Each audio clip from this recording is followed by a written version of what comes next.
छत्तीसगढ़ आज का मुद्दा स्टेट हेड आदित्य नामदेव के साथ। धन्यवाद साक्षी। छत्तीसगढ़ में ऑपरेशन लोटस की चर्चा फिर से हो रही है।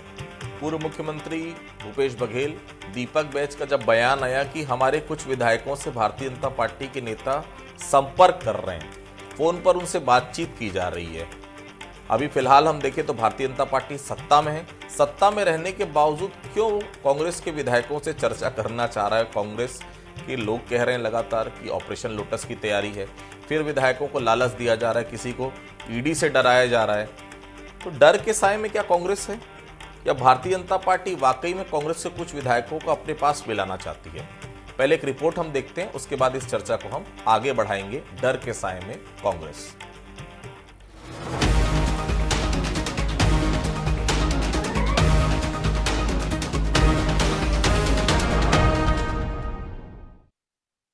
भारतीय जनता पार्टी के नेता सभी को टारगेट दिया गया है कि इतने लोग को लाना है, चाहे घर जाके हाथ पैर जोड़ ले या फोन के माध्यम से संपर्क कर रहे हैं। मतलब आखिर डर किस चीज की है, मैं इनसे पूछना चाहता हूं। क्या ऑपरेशन लोटस से कांग्रेस डर गई है? क्या छत्तीसगढ़ कांग्रेस को है ऑपरेशन लोटस का डर? छत्तीसगढ़ पीसीसी चीफ दीपक बैज ने लगाए आरोप। कांग्रेस पदाधिकारियों को फोन कर रहे बीजेपी नेता, घरों में जाकर बीजेपी में शामिल होने का दे रहे लालच, कहीं दबाव बना रहे तो कहीं प्रलोभन दे रहे। बीजेपी को सफलता हासिल नहीं हो रही। बीजेपी हर स्तर पर दबाव बनाने में लगी है। भूपेश बघेल ने भी किया बैज की बातों का समर्थन। भूपेश का कहना है कि विधायकों से फोन पर संपर्क किया जा रहा है, लोकसभा सीट और मंत्री पद का दिया जा रहा है ऑफर। पूर्व मुख्यमंत्री भूपेश बघेल ने तो यहां तक कह दिया कि बीजेपी 24 के चुनाव को लेकर डरी हुई है। भारतीय जनता पार्टी डरी सहमी हुई है 2024 के इलेक्शन को लेकर, और यही कारण है कि चाहे वो बिहार की घटनाक्रम हो, चाहे महाराष्ट्र की घटना हो, ये सारी घटनाएं इस बात की ओर संकेत कर रहे हैं और चीख चीख के कर रहे हैं कि भारतीय जनता पार्टी 2024 के चुनाव में हारने वाली है। कांग्रेस के आरोपों पर बीजेपी ने बड़ा हमला बोला। पूर्व विधायक श्रीचंद सुंदरानी ने कहा कि कांग्रेस डूबता जहाज है, लोग यहाँ घुटन महसूस कर रहे हैं। उन्होंने कहा कि अच्छे लोगों का बीजेपी पलकें बिछाकर स्वागत करती है। देखिए, कांग्रेस पार्टी डूबता जहाज हो गया। कमलनाथ जो इंदिरा जी के तीसरे पुत्र के रूप में अपने आप को मानते थे, वो जब जाने को तैयार हो गए खुद ब खुद, वो चक्कर काट रहे दिल्ली में भारतीय जनता पार्टी के नेताओं। अगर कांग्रेस पार्टी के कुछ अच्छे नेता कौन भाजपा में आना चाहेंगे तो हम पलकें बिछा के स्वागत करेंगे। कांग्रेस के नेता डरे हुए हैं और भारतीय जनता पार्टी को आज इस तरह के कोई काम करने की आवश्यकता नहीं है।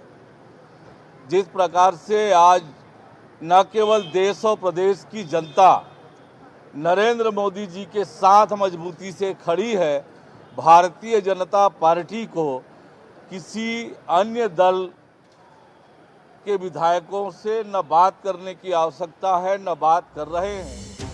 देश भर में बीजेपी का मेगा ज्वाइनिंग अभियान चल रहा है, जिसके तहत देश भर में दूसरी पार्टियों के नेता बीजेपी ज्वाइन कर रहे हैं। इसी अभियान के तहत छत्तीसगढ़ में भी दल बदल हो रहा है, जिसको लेकर कांग्रेस सजग और सतर्क है।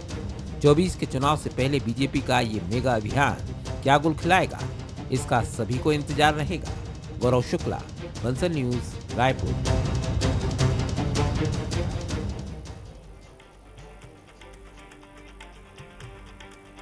तो सुना आपने किस तरह से लगातार प्रलोभन दिए जा रहे हैं। ये साफ तौर पर बड़ा आरोप यहां पर कांग्रेस के बड़े बड़े नेता लगा रहे हैं। मैं सीधा डिस्कशन पर आता हूं, चूंकि सभी पूरे पैनल हैं मेरे पास। भारतीय जनता पार्टी के वरिष्ठ नेता पूर्व विधायक श्रीचंद सुंदरानी साहब मेरे साथ जुड़े हुए हैं, धर्मेंद्र सिंह ठाकुर साहब कांग्रेस से जुड़े हुए हैं, डॉक्टर अनिरुद्ध दुबे साहब हैं मेरे साथ, वरिष्ठ पत्रकार हैं, वो मेरे साथ जुड़े हुए हैं। सबसे पहले मैं सुंदरानी साहब के पास चलूंगा। सुंदरानी साहब, एक नारा भारतीय जनता पार्टी ने दिया था, कांग्रेस मुक्त भारत। कांग्रेस मुक्त करते करते कांग्रेस युक्त भारतीय जनता पार्टी होते जा रही है। कितना बड़ा है दिल आपका, सबको समेटते जा रहे हैं, तुम भी आ जाओ, तुम भी आ जाओ, तुम भी आ जाओ। भाई अल्टीमेटली सबको ले आएंगे तो जो आपका कार्यकर्ता है सुंदरानी साहब, वो क्या करेगा? रायगढ़ से आपने जिनको सांसद का टिकट दिया है, राज्यसभा सांसद का टिकट, 20 साल पहले ही आए हैं, कांग्रेस की में लगातार रहे, उनके पिता विधायक रहे, सांसद रहे, अब उनको राज्यसभा का आपने टिकट दे दिया। तो रायगढ़ में जो आपके जो कार्यकर्ता हैं वो क्या इंतजार ही करते रहेंगे? नए लोगों को आप लाते रहेंगे?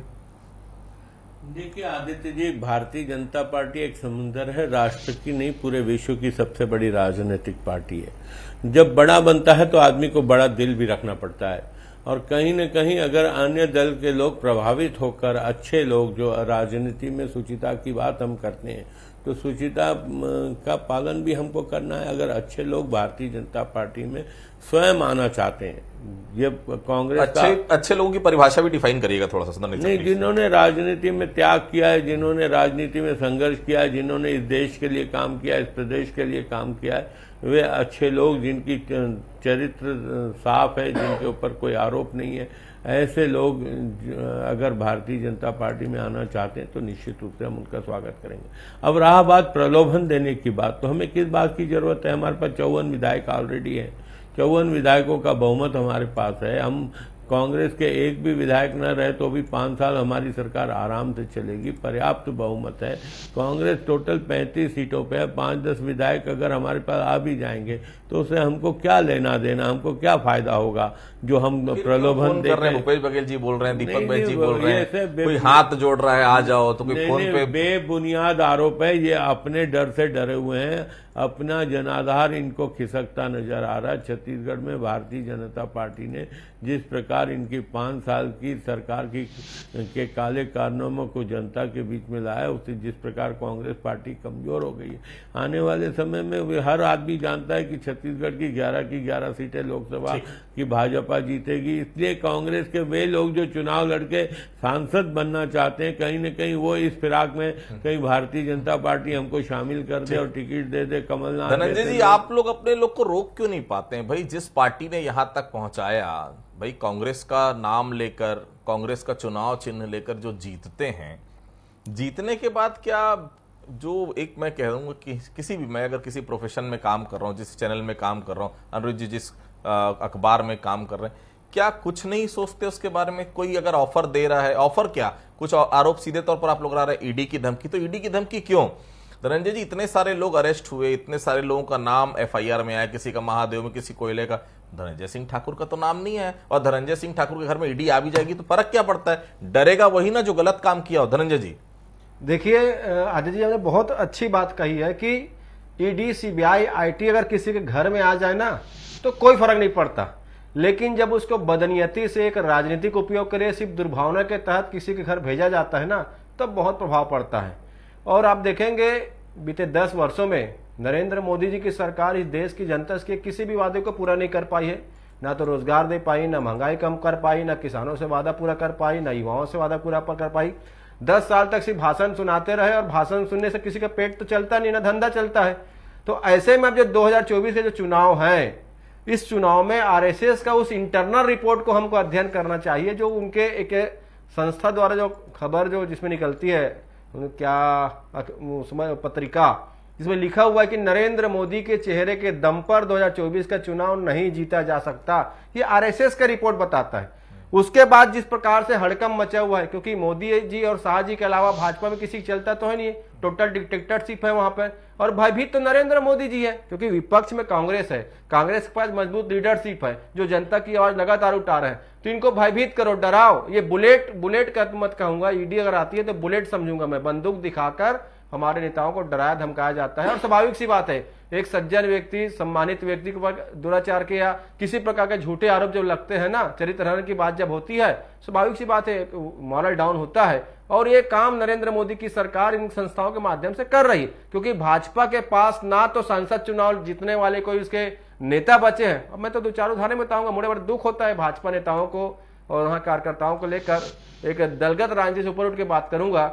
आप देख लीजिए, महाराष्ट्र में 4 राज्यसभा की सीटों को आप देख लीजिए, जिसमें भारतीय जनता पार्टी नेता जाना चाहिए, वहां कांग्रेस और गैर कांग्रेसी लोग गए हैं। असम में मुख्यमंत्री कांग्रेस पार्टी का है। कांग्रेस है क्या भाई? कांग्रेस एक विचारधारा है, वो दल से ऊपर एक विचारधारा है, और उस विचारधारा से जुड़े लोग भारतीय जनता पार्टी में जा रहे हैं, और भारतीय जनता पार्टी के नेता दरी चटाई उठा रहे हैं। हम तो कह रहे हैं ना, डरने की क्या जरूरत है, और डर भारतीय जनता पार्टी में दिख रहा है। राज्यसभा सांसद आपने भी बाहर से ही भेजे थे धनंजय जी, थोड़ा सा याद कांग्रेस पार्टी के हैं। नहीं, लेकिन छत्तीसगढ़ के लोगों का तो हक मारा गया भाई, कांग्रेस के तो मेंबर है ना, लेकिन तो भाजपा के मेंबर नहीं थे। ठीक, अनुज जी, ये दबाव होता क्या है? ये ऑपरेशन लोटस, छत्तीसगढ़ में ऐसी कोई जरूरत तो फिलहाल दिख नहीं रही है। पर्याप्त मेजोरिटी है भारतीय जनता पार्टी के पास, 35 विधायक कांग्रेस के पास है। दो चार इधर उधर जाएंगे तो देखिए, दो चार तो अब जा नहीं सकते जब से दल बदल कानून है, निश्चित तौर पर कोई फायदा उससे मिलता नहीं। ज्यादा से ज्यादा आप सस्पेंशन, ज्यादा से ज्यादा वो विधानसभा से अपना इस्तीफा दे देंगे, फिर से चुनाव होगा। ऐसी कोई जरूरत फिलहाल महसूस हो रही है जो बयान आज दीपक बैज और भूपेश बघेल जी के आए? अनुज जी। मध्य प्रदेश के बड़े कांग्रेस नेता कमलनाथ जी की जो 2-3 दिनों से लगातार चर्चा चल रही है भारतीय जनता पार्टी में जाने की, तो उसका जो है कुछ हवा का रुख जो है इधर छत्तीसगढ़ में भी होते हुए दिख रहा है। साइड इफेक्ट, एक हलचल मस्ते दिख रही है। लेकिन जहां तक मेरा है मानना है, मैं दोनों प्रदेशों की बात करूंगा और कभी तो हम लोग मध्य प्रदेश का ही हिस्सा होते थे। 2020 की बात है, ज्योतिरादित्य सिंधिया वो कांग्रेस से गए और उनके पीछे द्वितीय क्रम के बहुत सारे नेता जो है कांग्रेस से भाजपा में गए। ज्योतिरादित्य जी भाजपा में गए और उनके साथ जो बहुत सारे लोग गए। अब बात कमलनाथ जी की चल रही है यहाँ पर, उसका जो साइड इफेक्ट आपने कहा कि वहां पे ये दिख रहा है।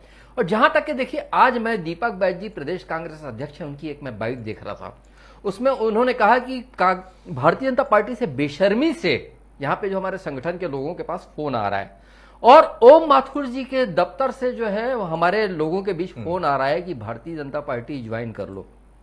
मेरा ये मानना है, देखिए दीपक बैज जी की योग्यता पर प्रश्न चिन्ह नहीं लग सकता, क्योंकि वो विधायक भी रहे और सांसद भी रहे और आज इतने बड़े पद पर हैं, बहुत डायनामिक ऊर्जावान नेता है। लेकिन ये है, अगर कहीं ऐसा है और ये चुनाव का समय है, लोकसभा चुनाव का ज्यादा समय है नहीं, तो देखिए आजकल ऐसा कोई नेता नहीं कि जो अपने मोबाइल पे फोन टैप ना करता हो, क्योंकि आज उसकी जरूरत हो गई है कि कौन क्या कह रहा है। पत्रकारों में हम लोग पत्रकारिता की बात करें, हम भी यही काम करते हैं। अगर कहीं कोई इतनी बड़ी बात है कि अगर कोई बेशर्मी से हो रहा हो और ओम माथुर जी के दफ्तर से अगर कहीं आ रहा हो, तो मेरा ये कहना है कि जब आप इतना बोल दिए तो उसको सार्वजनिक भी कीजिए, साबित करिए, तो उससे जो है मैसेज जाएगा और कांग्रेस की थोड़ा सा कांग्रेस का ग्राफ ऊपर जाएगा। और भारतीय जनता पार्टी यदि शब्द बोल रहा हूं मैं, यदि ऐसा हो रहा होगा तो थोड़ा वहां पे भी हलचल मचेगी। तो बात जो भी हो, कोई भी पार्टी का नेता करे तो पुख्ता आधार पर करे। आदित्य जी, धनंजय जी आपके पास आऊंगा मैं। सुजन जी, बैज साहब को मैं सुन रहा था कि सब भारतीय जनता पार्टी के नेताओं को टारगेट दिया गया है, कांग्रेस के नेताओं को लाओ। आपको भी क्या टारगेट है? कुछ है 2-4-5 विधायकों को लाने का? बुनियाद बात है आदरणीय आदित्य जी, कोई ऐसा टारगेट नहीं दिया गया है। हाँ, निश्चित रूप से हम लोग अपने स्तर पे जो अच्छी विचारधारा के लोग हैं, अच्छे लोग हैं, जिनका जनता में अच्छा प्रभाव है, अगर वो हमारी पार्टी में आना चाहता है तो हम एक माध्यम बन सकते हैं। मैं तो आपके टीवी चैनल के माध्यम से ऐसे सामाजिक राजनीतिक क्षेत्र में काम करने वाले लोग जो भारतीय जनता पार्टी में आना चाहते हैं और उनकी साफ सुथरी छवि है, तो मैं उनकी मध्यस्थता पार्टी में करने तैयार हूँ। सोनी साहब, विधान मिश्रा, कांग्रेस, जनता कांग्रेस, अब बीजेपी। प्रमोद शर्मा जी पहले चुनाव के पहले कांग्रेस में गए, टिकट का हो सकता है एश्योरेंस मिला नहीं मिला, पता नहीं, जो भी हुआ, फाइनली फिर से भारतीय जनता पार्टी में आ गए। जनता कांग्रेस और भारतीय जनता पार्टी तीनों दलों घूम फिर के आ गए। अमित जोगी का नाम चल रहा है, अमित जोगी भी कांग्रेस, जनता कांग्रेस, अब भारतीय जनता पार्टी, कभी भी वो ज्वाइन कर सकते हैं। अच्छे लोगों की परिभाषा क्या? अशोक चौहान जी कभी बहुत बड़े आरोपी हुआ करते थे। अजीत जी की बात कर रहा हूं, महाराष्ट्र पे एनसीपी की, वो किसी बड़े उनके ऊपर भी बड़ा आरोप आप लगाते थे भ्रष्टाचार का, आपकी पार्टी में सब कुछ ठीक हो गया। हेमंत बिस्वा शर्मा के बारे में कहा जाता था उनके खिलाफ भी ईडी जांच कर रही। ये अच्छे लोग क्या है आपकी परिभाषा में? जो आपके साथ आ गया वो अच्छा हो जाता है, या पहले सब कोई खराब रहते हैं, आपके पास आने के बाद ही सब साफ सुथरे हो जाते हैं? देखिए, राजनीतिक पदों पे बैठे हुए लोगों पे आरोप लगते हैं। आरोप की सत्यता तब होती है जब वो गुनाह सिद्ध हो जाए, अदालत उसको मान ले कि आरोपी अपराधी है। या अपराधी नहीं होता अगर कोई आरोपी। कांग्रेस शासनकाल में जितने लोग अंदर है वो सब आरोपी है ना, अपराधी कोई नहीं है। आरोपी है, निश्चित रूप से आरोपी है, और अपराधी तो अदालत तय करेगी। देखिए, भ्रष्टाचार के जितने भी मामले चल रहे हैं, अंततः निर्णय तो अदालत को करना है। और लेकिन जो तथ्य उनके सामने आए, जो पैसे उनके घरों से मिले, जो दस्तावेज उनके घरों से मिले, ये तो पर्याप्त आधार है ना। जी, लेकिन वही धनंजय जी बोलते हैं आपके किसी नेता की ईडी कभी नहीं जाती, कभी भेजे तो शायद क्यों जाएगी? बोरे भर के दस्तावेज निकलेंगे। हमारे पार्टी में भी अगर भ्रष्ट लोग होंगे तो निश्चित रूप से जाएगी, लेकिन हमारी पार्टी का नियंत्रण है, इनकी पार्टी का नियंत्रण नहीं है। आज अगर हम बात करें, कांग्रेस पार्टी आरोप कितना भी भाजपा पे लगा दे, 45 साल से जो व्यक्ति कांग्रेस में काम कर रहा हो, इंदिरा जी का तीसरा पुत्र माना जाता हो, वो चक्कर काट रहा दिल्ली में। कोई बुलाने गए क्या भारतीय जनता पार्टी के लोग? तो मना कर दिया उन्होंने सुनारी साहब कि मैं नहीं जा रहा हूं भारतीय जनता पार्टी में, मना कर दिया। लेकिन वो 3 दिन तक जो चक्कर काटते रहे ना, वो तो जाने का रास्ते खोजते धनंजय रहे। जी, क्या दबाव की राजनीति होती है कि दबाव डालो पार्टी पर, किसी को राज्यसभा का टिकट चाहिए, किसी को अपने बेटे के लिए टिकट चाहिए, किसी की और कोई महत्वाकांक्षा है? क्या ऐसा नहीं लगता कि कांग्रेस पार्टी को भी सोचना पड़ेगा कि आखिर लोग जा क्यों रहे हैं? ठीक है, बिल्कुल दबाव हो सकता है, दबाव उसी के ऊपर पड़ेगा ना जिसके साथ कुछ गलत है, गलत नहीं तो फिर दबाव किस बात का? केजरीवाल तो नहीं आ रहे हैं, दबाव में नहीं जा रहे हैं तो नहीं जा रहे हैं, कोई फर्क नहीं पड़ता। जी धनंजय जी। देखिए आदित्य जी, मुझे ऐसा लगता है, अगर मैं इसका उदाहरण छोटा सा आपको ही एक करूंगा, अगर आपको ही ईडी के किसी मामले में उलझा के अगर 4 दिन जेल में डाल दिया जाए, आपकी जमानत ना हो और आपको शर्तें रखा जाए कि आप भारतीय जनता पार्टी ज्वाइन कर लीजिए तो आपको सारे चीज माफ हो जाएगा, तो मुझे ऐसा लगता है कि आप उसमें समझौता करें, क्योंकि मान सम्मान से बड़ा कोई चीजें नहीं होती है। क्षमा कीजिएगा, मैं आपको उदाहरण दिया हूँ चीजों को।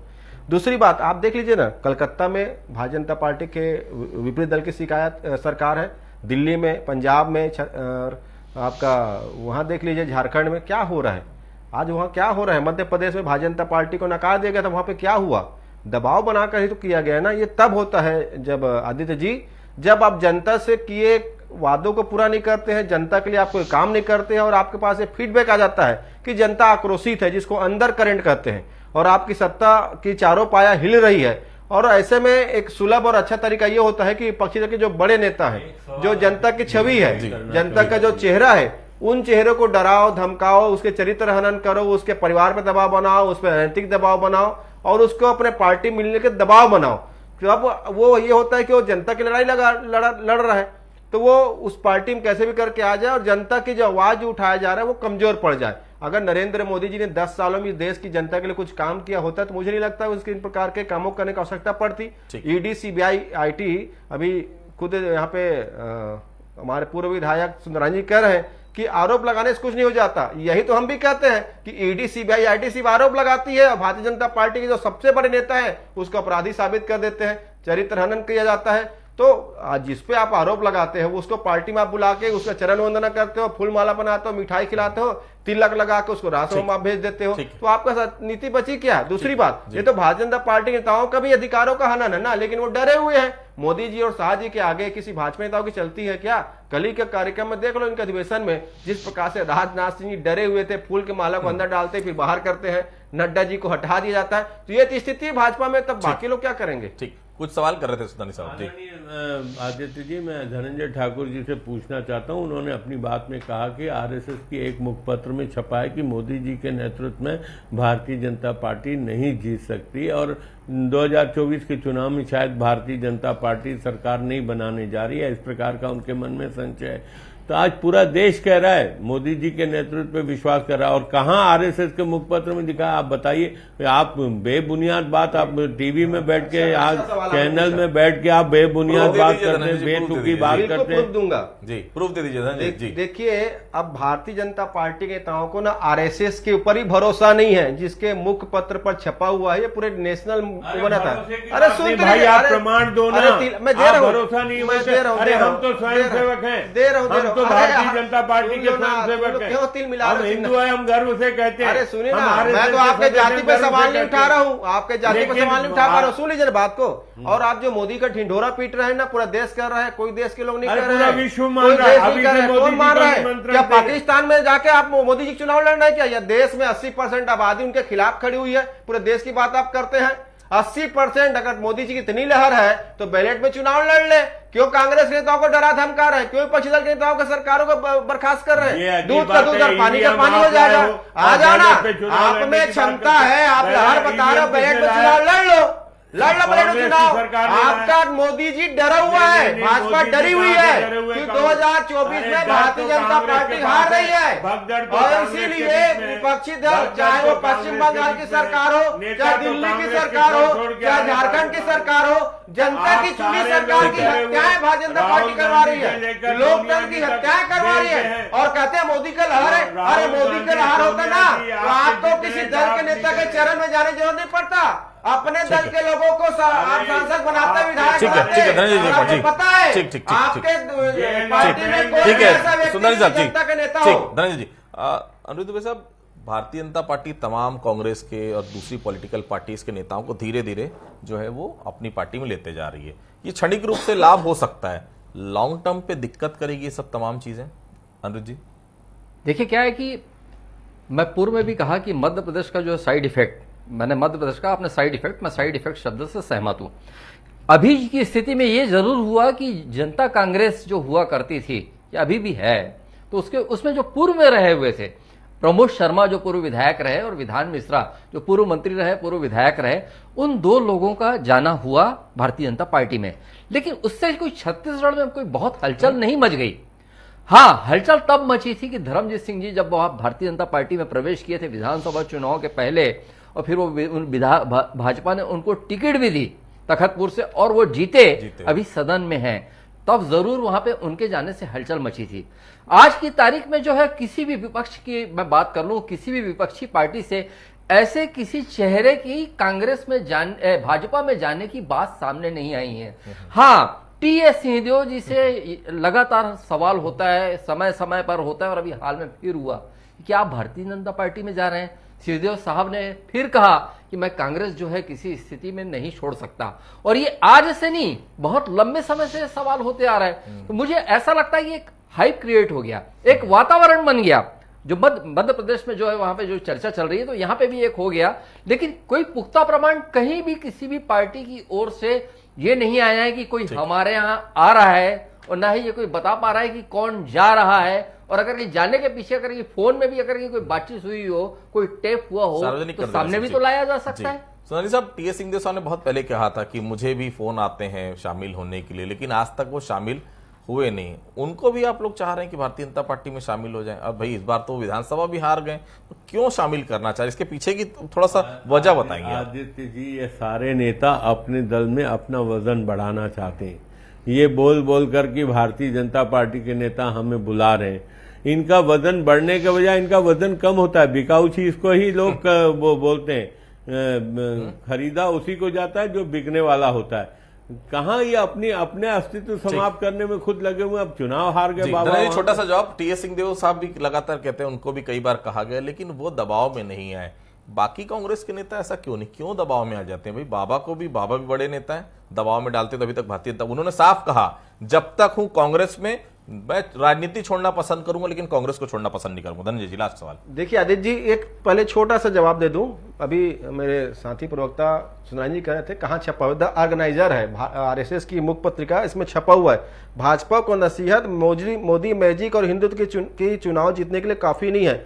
ये 8 तारीख की खबर है, बहुत सारे अखबारों ने इसको बनाया था खबर ना। दूसरी बात, हमारे कोई भी नेता जो कांग्रेस की विचारधारा से जुड़े हुए हैं वो भारतीय जनता पार्टी के कार्यालय में या उनके संगठन में नहीं जाएंगे जब तक उनको डराया धमकाया या उनके चरित्र हनन नहीं किया जाता। स्वाभाविक सी बात, हम सब देश में रहते हैं, परिवार है, समाज है, और उस बात होता है तो यह है ना। और सुनिए ना, मैं तो बोल दिया ना, ये मोदी मैजिक खत्म हो चुका है, ये आरएसएस का रहा है, और मोदी जी अपनी साख बचाने के लिए विपक्षी दलों को कमजोर कर रहे हैं, लेकिन वो भूल गए हैं जनता से बड़ा विपक्षी कोई नहीं होता है। बिल्कुल, तो देखिए जनता सब कुछ देख रही है, कौन किसको डरा रहा है, कौन किसको धमका रहा है, कौन अपने स्वार्थ के लिए जा रहा है, कौन अपने स्वार्थ के लिए आ रहा है। सबकी नजर जनता पर भी, और जनता सब कुछ देख रही है। आप सभी हमारे साथ जुड़े, आप सभी लोगों का बहुत बहुत धन्यवाद। आज का मुद्दा फिलहाल इतना ही, बाकी खबरों के लिए आप लगातार बने रहिए बंसल न्यूज के साथ। नमस्कार।